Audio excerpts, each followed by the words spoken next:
우리에게 주시는 하나님의 말씀은 신약 성경입니다. 신약 성경 에베소서 4장 25절로 27절의 말씀입니다. 신약 성경 에베소서 4장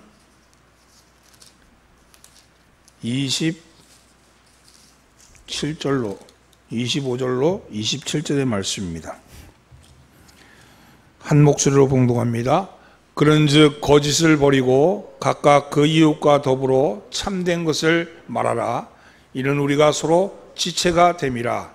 분을 내어도 죄를 짓지 말며 해가 지도록 분을 품지 말고 마귀에게 틈을 주지 말라. 아멘. 할렐루야. 오늘도 예배에 참여하신 우리 사랑하는 성도 여러분들을 주의 이름으로 환영합니다. 또 이 시간 유튜브로 예배를 드리는 우리 흩어져 있는 덕정교회 가족 여러분들도 무난합니다. 여러분 옆에 있는 사람 인사하시죠. 잘 나오셨습니다. 앞뒤로 은혜 받읍시다.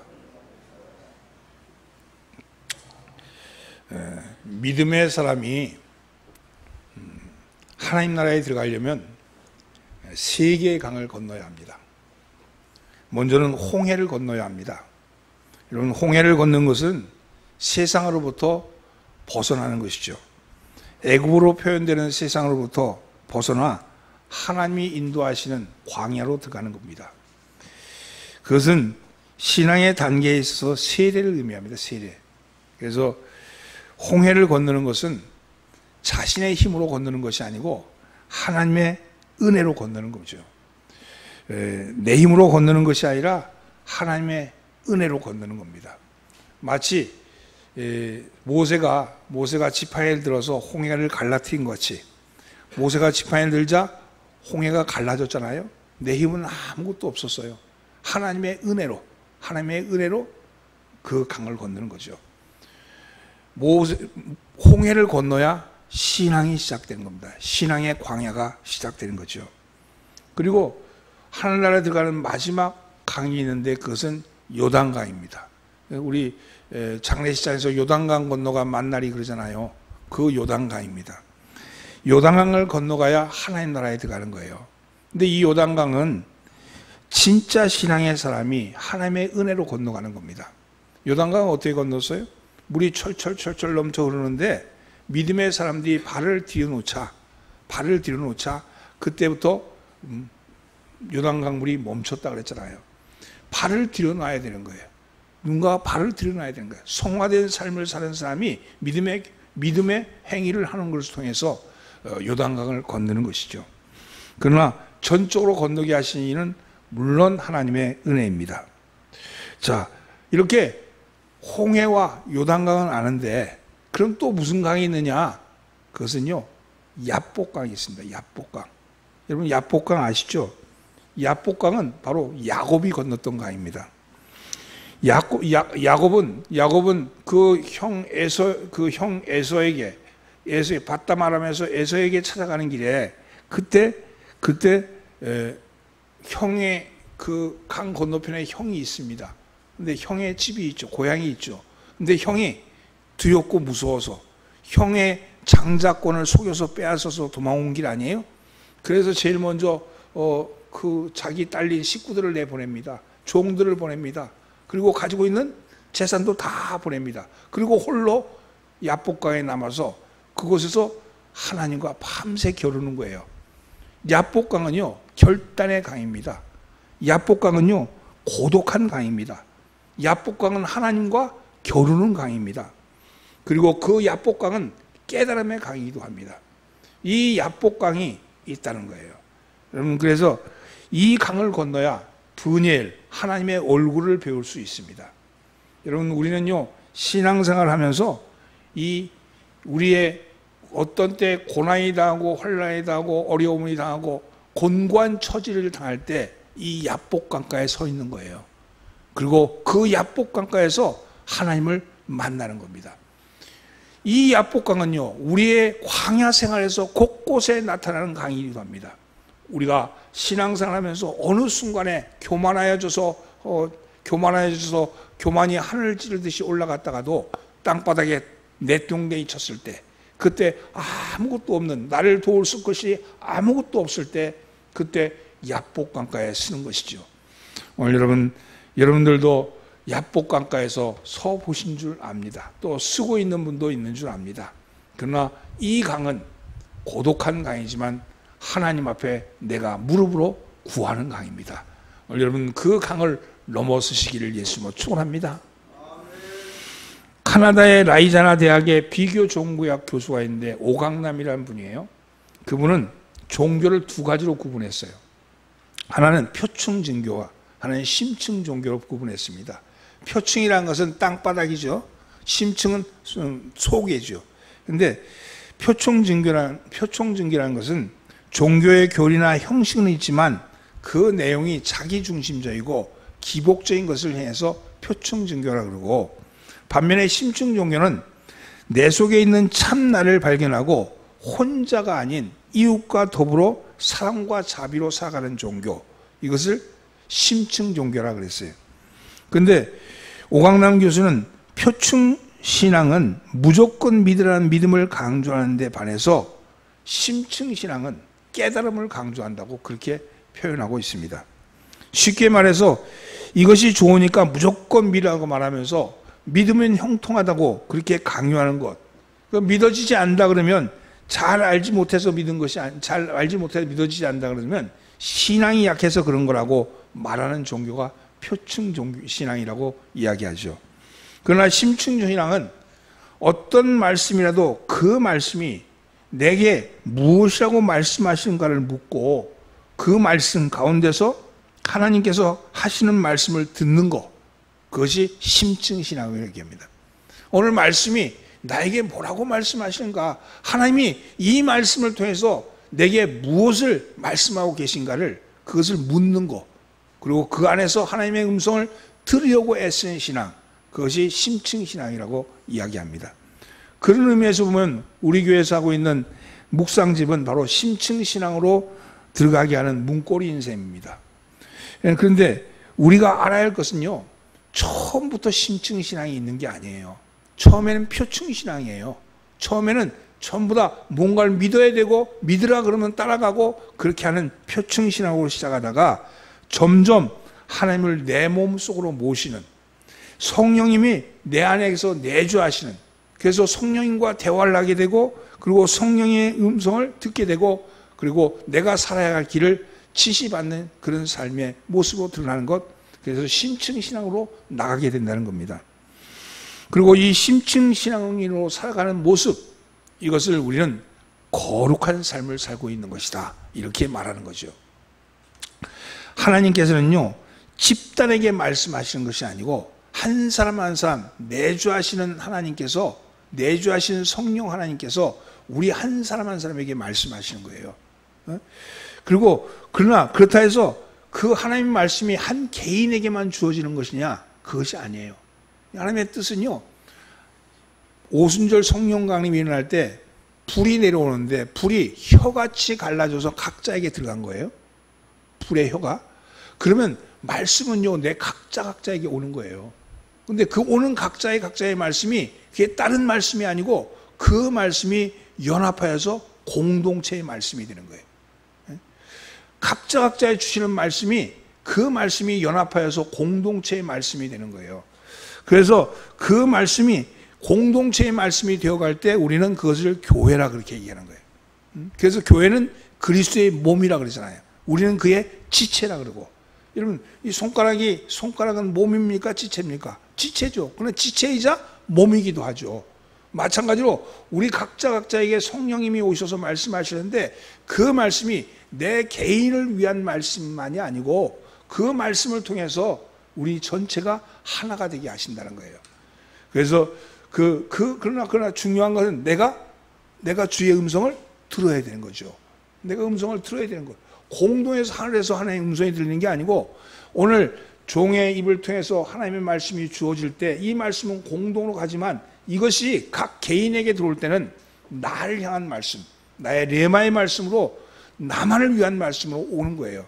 그러나 그 말씀이 연합하여서 교회의 말씀이 되고 공동체의 말씀이 되는 것이죠. 엄밀한 의미로 말하면 이것은 하나님의 말씀은 개인에게 주시는 말씀이기도 하지만 하나님은 개인주의를 배격하십니다. 개인주의를 배격하시는 거예요. 하나님도 개인이 아니십니다. 하나님도 성부 하나님, 성자 하나님, 성령 하나님, 하나님도 공동체이죠. 공동조상의 하나님이십니다. 아브라함의 하나님, 이삭의 하나님, 야곱의 하나님, 그렇게 말하잖아요. 오순절에 성령이 임했을 때도 개인에게 임하지 않고요, 120명에게 공동으로 임했습니다. 기독교의 존재 양태는 공동체죠. 가난한 자와 병든 자와 실패한 자와 어리석은 자나 누구든지 교회의 본질 속에서 있는 겁니다. 여러분, 교회 안에는요, 그 한 사람 한 사람 각자에게 오시는 말씀이 있는데, 가난한 자, 지식 있는 자나 무식한 자나 부한 자나 각자에게 오시는 말씀인데, 그 말씀이 똑같은 말씀이 아니고 똑같은 동일한 말씀이 그 속에 들어와서는 각자에게 알맞는 말씀으로, 그 수준에 맞고 그 수준에 맞는데, 그 수준이라는 게 높고 낮음에 있어서 네 건 높고 내 건 낮는 그런 비교 대상이 아니라 그에게 꼭 맞는 말씀으로, 그러나 그것이 곧 교회의 말씀으로 그렇게 주어지는 것이 바로 하나님의 음성이요 말씀인 것입니다. 그래서 이 공동체는요, 더불어 사는 공동체고 함께하는 공동체입니다. 지체 하나가 아파할 때 우리 전체가 아파하고, 지체 하나가 괴로워할 때 우리 전체가 괴로움을 느낄 수 있는 그것이 온전한 몸 아니겠습니까? 너는 너대로 나는 내대로 하는 것은, 그것은 온전하지 않은 공동체죠. 여러분, 이 공동체에서 성화의 삶을 실천하라고 그렇게 말씀하는 겁니다. 25절 말씀 함께 봉독해 볼까요? 그런즉 거짓을 버리고 각각 그 이웃과 더불어 참된 것을 말하라. 이는 우리가 서로 지체가 됨이니라. 이 뒤에 나오는 이는 우리가 서로 지체가 됨이니라, 이렇게 말씀할 때 이 말씀은 우리가 그리스도의 몸인 교회에서 서로가 지체됨을, 그것을 전제하고 있습니다. 우리가 서로 지체로서 거룩한 삶, 성화의 삶을 실천하는 것입니다.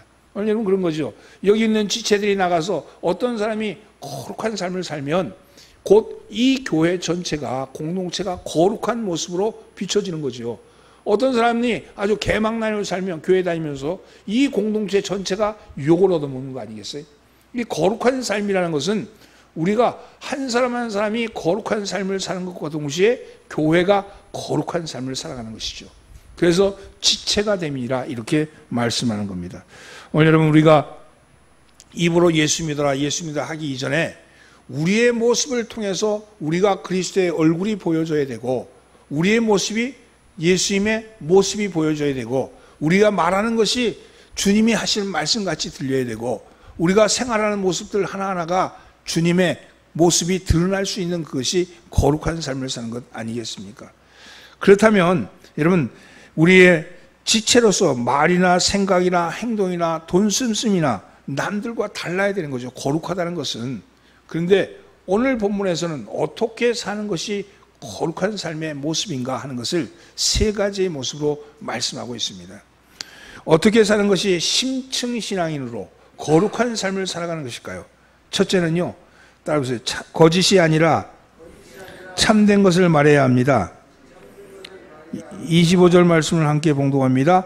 그런즉 거짓을 버리고 각각 이웃과 더불어 참된 것을 말하라. 이는 우리가 서로 지체가 됨이니라. 성화의 삶을 살고자 하는 사람은 거짓을 버려야 합니다. 왜 그렇습니까? 옛사람은요, 유혹의 욕심을 따라 썩어져가는 구속을 따른다고 했는데, 그 유혹의 욕심에 따라 썩어져가는 구속이, 그것이 바로 뭐냐? 거짓입니다. 그것이 거짓이에요.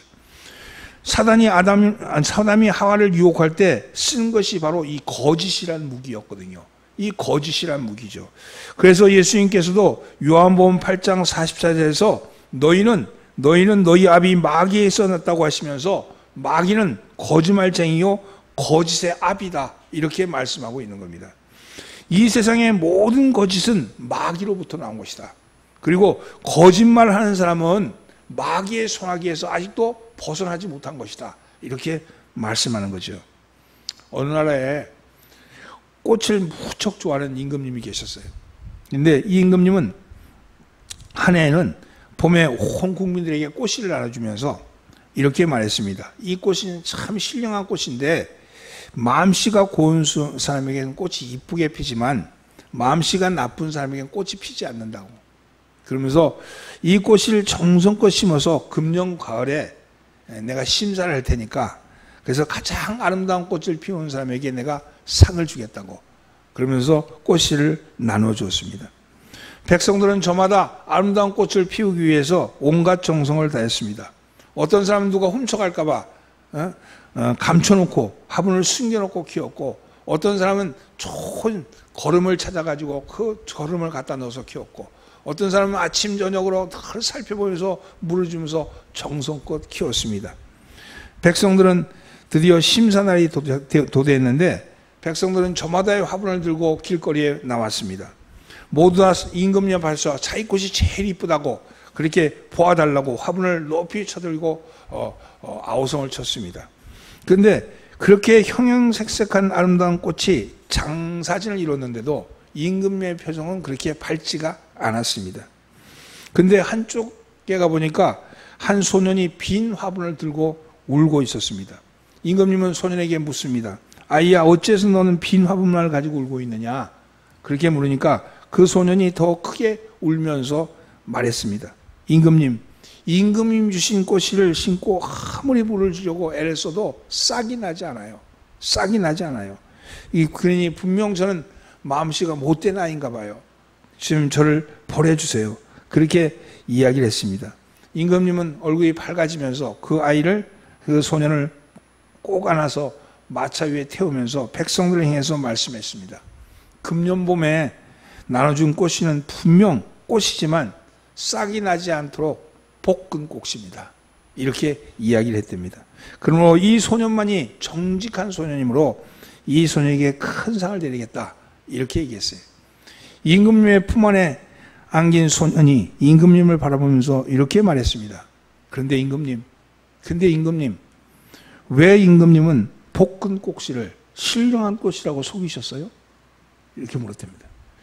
여러분, 소년은 정직했지만 임금은 정직하지 못했습니다. 정직하지 못한 임금이 정직한 소년에게 상을 주는 게 가당치는 일이겠습니까? 어리석은 임금은 전 국민을 거짓말쟁이로 만든 거죠. 이 사회를 지탱하는 중요한 가치 중에 하나가 정직이라는 가치입니다. 근데 보십시오. 정치인이 정직하지 못해. 교사가 정직하지 못해.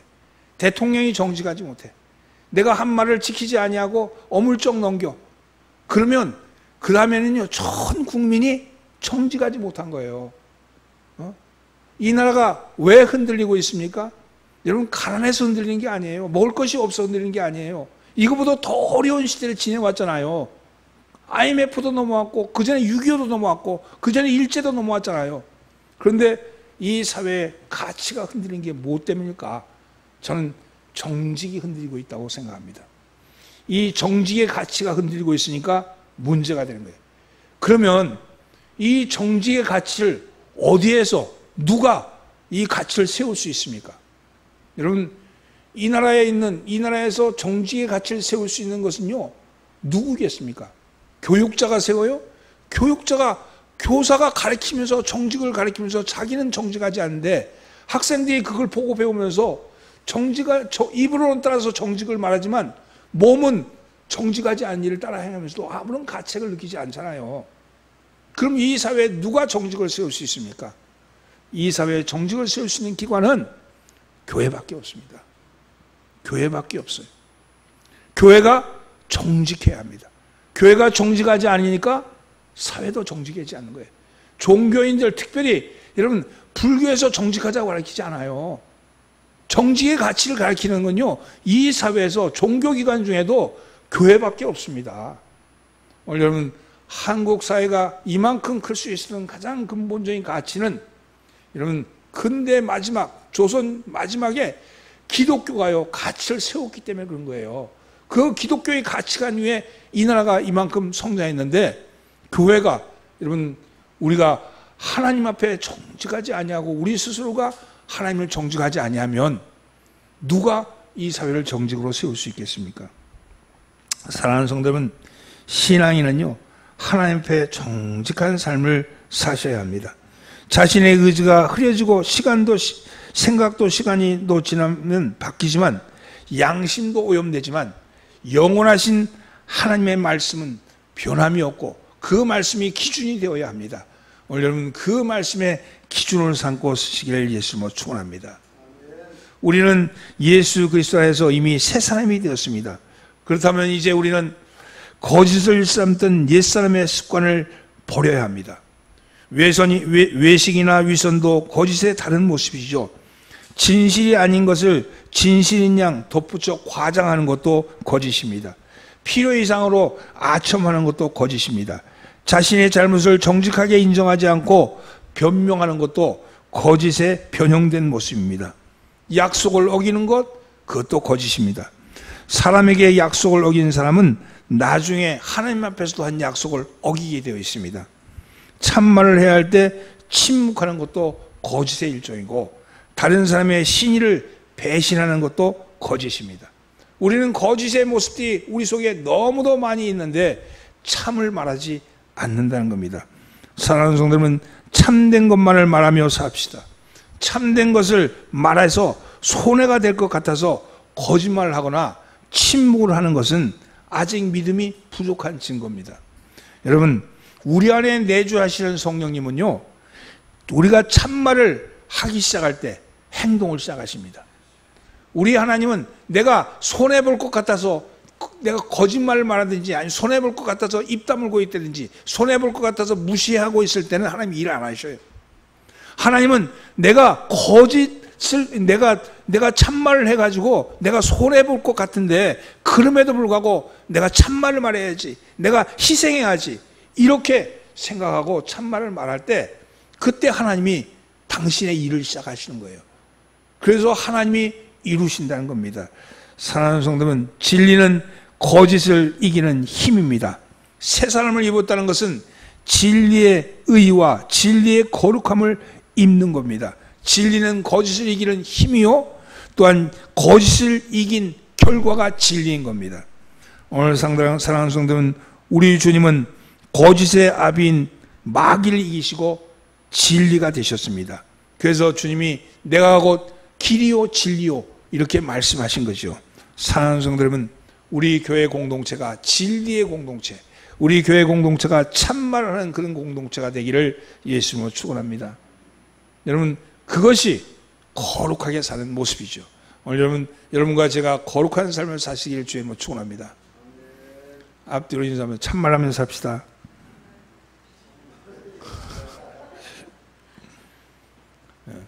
둘째는요, 그래서 화해하는 삶을 살아야 합니다.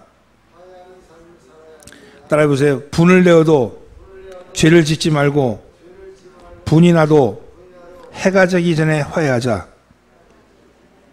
26절 말씀 함께 묵독할까요? 분을 내어도 죄를 짓지 말며 해가 지도록 분을 품지 말고. 우리가 새 사람이 되었죠. 그러나 아직도 우리는 우리의 몸은 아직 속량하지 못한지라 그래서 우리는 잘못을 범할 때도 있어요. 우리는 과도하게 화를 낼 때도 있어요. 형제가 화나게 하는 일을 범했을 때 참지 못하고 그것에 대해서 분노할 때도 있습니다. 화를 내지 말고 다 이해하고 참고 넘어가야 하는데 그러지 못할 때가 많이 있죠. 그런데 정말 분을 내어도 죄를 짓지 말고 이렇게 말씀하잖아요. 이 말씀을 잘 살펴보면요, 두 가지 말이 합성된 거예요. 하나는 분을 내어라, 그러나 죄를 짓지 말아라, 이 말씀이거든요. 우리 주님도요 분을 내신 분이에요. 의로운 분노를 내셨잖아요. 우리 주님도 바리새인에서 노하셔가지고는 성전에서 행해지는 불의를 보시고 그리고 의로운 분노를 내셨습니다. 사도 바울도 보면요, 고린도 교회를 향해서 고린도전서 5장 1절과 2절에 의하면 너희 중에 심지어 음행이 있다는 말 들으니 그 음행은 이방인 중에도 없는 것이라 누가 그 아버지의 아내를 취하였다 하는도다. 그러고도 너희가 오히려 교만해져서 어찌하여 통한이 여기지 아니하고 그 행한 자를 너희 중에서 쫓아내지 아니하느냐, 이렇게 말하잖아요. 지금 고린도 교회 교인들이 음행을 행한 것을 보고도 아버지의 아내를 자식이 자식이 음행을 하는 걸 보고도 그걸 너희 가운데 너희 공동체 안에 두고 있느냐, 왜 쫓아내지 않냐, 이게 화를 내는 거잖아요. 분을 내는 거잖아요. 분을 내라고 그렇게 말하는 거지 않습니까? 여러분, 우리가 분을 내는 것은요, 오히려 하나님의 영광을 드러낼 때는 분을 내라고 말하는 거죠. 그러나 그럴 때도 우리는 분을 내어도 죄를 짓지는 말아야 합니다. 죄를 짓지는 말아야 합니다. 그리고 그렇다 할지라도 그 분을 오래 품고 있지 말아야 합니다. 내가 화난 거 있잖아요. 쫓아냈어. 그럼 그걸 쫓아낸 걸 끝내야 되는데, 그것도 그 씩씩대면서 그런 말이지, 그러면서 계속 얘기해. 그럼 때문에 그렇게 하면 안 된다는 거예요. 쫓아낸 걸로 결과로 끝냈으면 그걸로 끝내라는 거야. 그걸 가지고 또 얘기하고 또 얘기하고 또 얘기하면 그 분이 우리 속에서 우리를 죄를 짓게 만드는 거예요.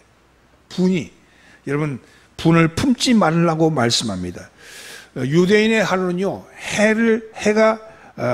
해가 질 때부터 시작이 됩니다. 해가 질 때부터 새로운 하루가 시작되는 거예요. 그러니까 해가 지면 그 하루가 끝나는 거예요. 우리는 저 새벽이 하루의 시작이잖아요. 거기는 저녁이 하루의 시작이거든요. 우리는 다르죠. 그래서 해가 지도록, 이 얘기는 하루가 끝나기 전에 너희가 분을 품고 앉아 있지 말아라. 여러분, 분을 품고 앉아 있으면 그 분이 자기를 지금 분의 노예가 되게 만듭니다. 사랑하는 성도 여러분, 분을 품고 있으면 위험해집니다. 분을 품지 마십시오.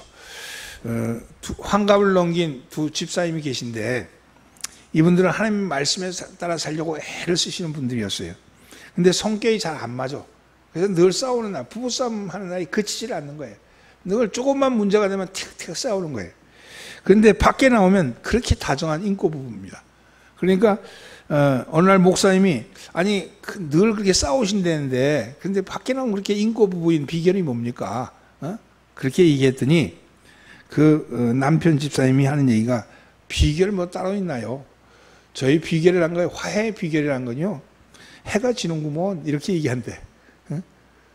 둘이 싸웠다가도, 한참 싸웠다가도 해가 지면 둘 중에 하나가 여보 해가 지는구먼, 그러면 그때부터는 지나간 거야. 여러분, 이런 거예요. 그래서 해가 지기 전에 분을 풀라 그래서 그렇게 끝낸다고 얘기합니다. 이게 왜 이게 가능할까요?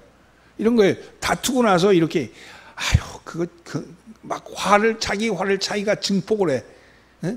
내가 말이야 이렇게 잘했는데 저게 잘못해가지고 그런 거라고. 그러면서 남을 향해서 막 탓하잖아요. 그러면 화가 증폭이 됩니다. 그런데요, 해가 지기 전에 분을 푸는 방법은 내 잘못을 돌아보는 거예요. 내가 좀 참을 걸. 내가 좀 양보할 걸. 내가 분에 못 이겨가지고 또 그랬구만. 내 승질이 그래. 이러면서 자기를 치게 되면 해가 지는구먼, 그러면 얼른 풀 수 있는 열쇠가 열리는 거죠. 여러분, 자기 안에 증폭이 일어나 있으면 아무리 해가 진다고 얘기해도 들리지 않잖아요. 오늘 여러분의 분을 있잖아요. 품지 말고 내뱉으시길 바랍니다. 분을 품지 말고 여러분 스스로가 사그러뜨리시길 바랍니다. 그럴 때 거룩한 삶을 사는 거예요. 오늘 여러분, 우리가 거룩한 삶을 산다는 것은 여러분 화해하는 거예요. 화해하는 사람이 되어야지 거룩한 사람이 됩니다. 분쟁을 일으키는 사람, 문제를 만드는 사람, 자꾸 문제를 새롭게 만드는 사람은 거룩한 삶을 산다고 말할 수 없죠. 오늘 여러분, 화가 나더라도, 분이 나더라도 하루를 넘기지 마시고 잘 푸시는 여러분 되기를 예수님으로 축원합니다. 세 번째는요, 따라보세요. 마귀에게 틈을 주지 말라. 27절 말씀 함께 공독합니다. 마귀에게 틈을 주지 말라. 마귀라는 말의 원어는요, 디아볼로스입니다. 디아볼로스. 이 말은 중상하는 자, 이간질하는 자, 비방하는 자, 이런 뜻이 있어요. 근데 이 본문 말씀에서 마귀에게 틈을 주지 말라, 이 틈을 주지 말라는 말의 본래적 의미는 발판입니다. 발판. 그러므로 마귀에게 틈을 주지 말라 하는 말을 해석해 보면, 중상하는 자나 비방하는 자가 우리 안에 딛고 서서 활동할 수 있는 근거를 만들어 주지 말아라, 이런 뜻입니다. 틈을 주지 말라는 말은 우리 안에 들어와 가지고 마귀가 발판을 만들어 놓고 그거를 딛고서 활동할 수 있는 그런 근거를 주지 말라는 겁니다. 마귀가 혹시 우리에게 들락날락할 수 있어도 발판을 만들어 주는 것은 우리가 얼마든지 피할 수 있습니다. 발판을 만들어주는 것은 마귀가 지속적으로 내 안에서 일할 수 있는 확실한 근거를 만들어주는 것이기에 우리는 발판이 될 만한 일들을 절대로 용납해서는 안 됩니다. 여러분, 한두 번은 실수할 수 있지만 지속적으로 실수하면요, 마귀는 어김없이 그곳을 자기의 자리로 만듭니다. 한두 번은 실수할 수 있지만 한두 번 실수하면요, 그게 좀 지나면 버릇이 되고 습관이 되고, 습관은 곧 인품이 되는 거잖아요. 그래서 여러분, 한두 번의 실수는 할 수 있지만 지속적으로 행하면은 어김없이 길을 열어주고 마귀에게 실컷 좋은 음식을 갖다 바치는 꼴이 되는 거예요. 여러분, 아무리 형제가 죄를 범했다, 잘못을 범했다 할지라도 아까 분을 품지 말라는 예를 들어보면 계속해서 분을 품으면 어떻게 되냐면요, 그러면 그 형제가 못마땅할 거 아니에요. 오늘 풀어버려야 되는데 못 풀면 또 못마땅할 거 아니에요. 못마땅하면 언짢은 마음을 떨치지 못할 겁니다. 그러다 보면 우리 마음으로 비방하게 돼 있죠, 형제를. 그리고 좀 지나면 마음이 비방하기 시작하면, 시간이 지나면 입에서 또 비방의 말이 나오게 돼 있는 겁니다. 결국 그러는 사이에 우리는 마귀에게 근거를 만들어주는 것이죠. 그 틈을 따라서 마귀가 들락날락하게 되고 나중에는 우리가 비방하는 자, 곧 마귀의 모습을 갖추게 된다는 거예요.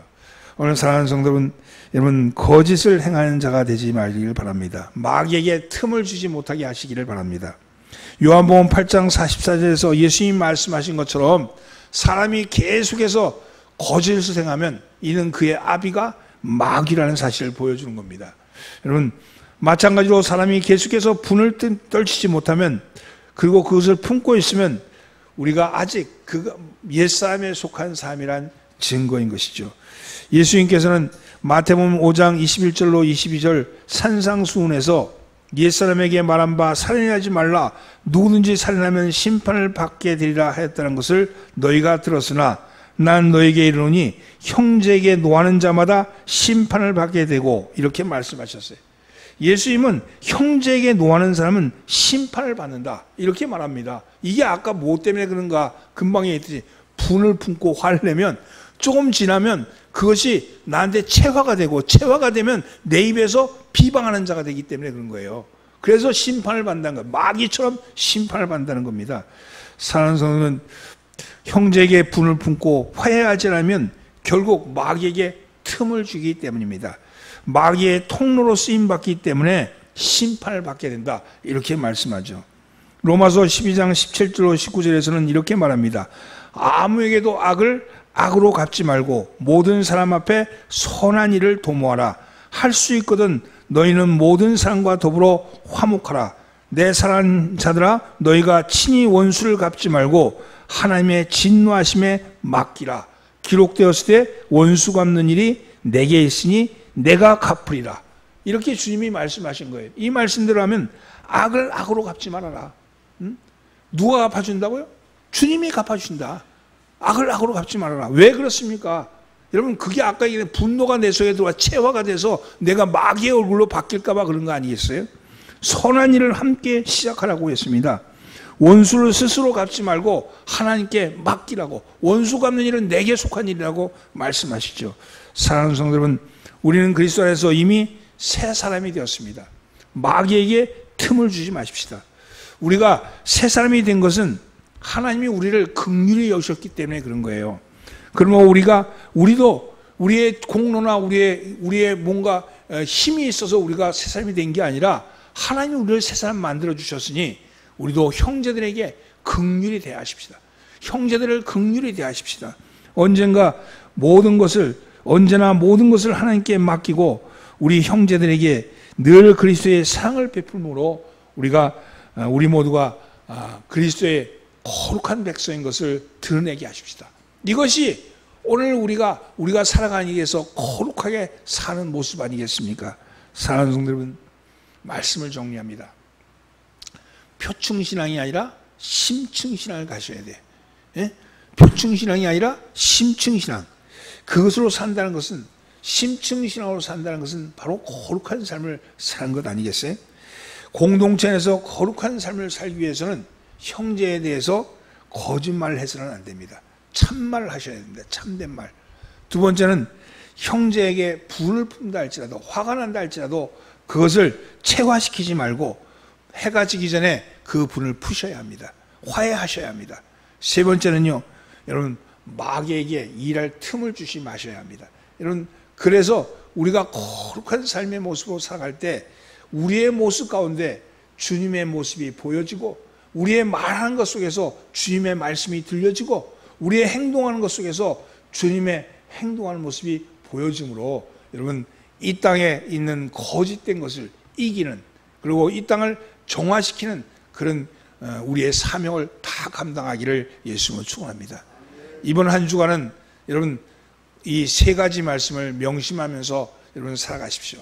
여러분, 참말을 말하자, 화해하자, 틈 주지 말자. 여러분, 이 말씀을 가지고 여러분 이 한 주간 살아가시는 여러분 되기를 주의 이름으로 축원합니다. 기도합니다.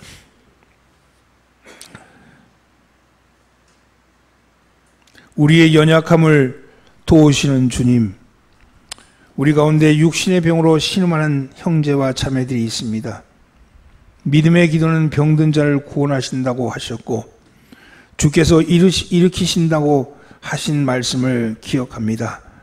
치료하시는 주님, 이 시간 이들을 위해서 기도하오니 연약한 육신을 만져주시사 악한 질병의 사슬이 끊어지게 하시고 죽음의 권세의 지배로부터 노임받게 하옵소서.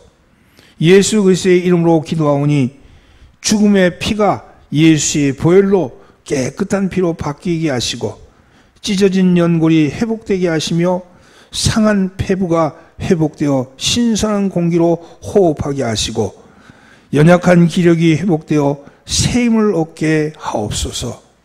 신장을 비롯한 오장육부를 살피사 상한 곳을 치료하여 건강하게 하여 주옵소서. 뇌세포가 정상으로 돌아오게 하시고 막힌 혈관은 뚫어지게 하시고 늘어진 힘줄은 당겨주시고 영이 새로워진 것 같이 육도 새로워지게 하옵소서. 우리의 힘으로 할 수 없는 것 주님이 하시는 줄 믿사오니 온전케 하여 주옵소서. 스스로 힘으로 해결할 수 없는 걱정과 근심과 염려와 각종 스트레스로 인하여서 고난당하는 사랑하는 자녀들 온전히 주님 발 앞에 내려놓게 하시고 주님 성령님이 주시는 평안함을 온전히 받아들이게 하옵소서. 이 아침 주님 앞에 드리는 이 기도가 아버지 이루어지기를 원합니다.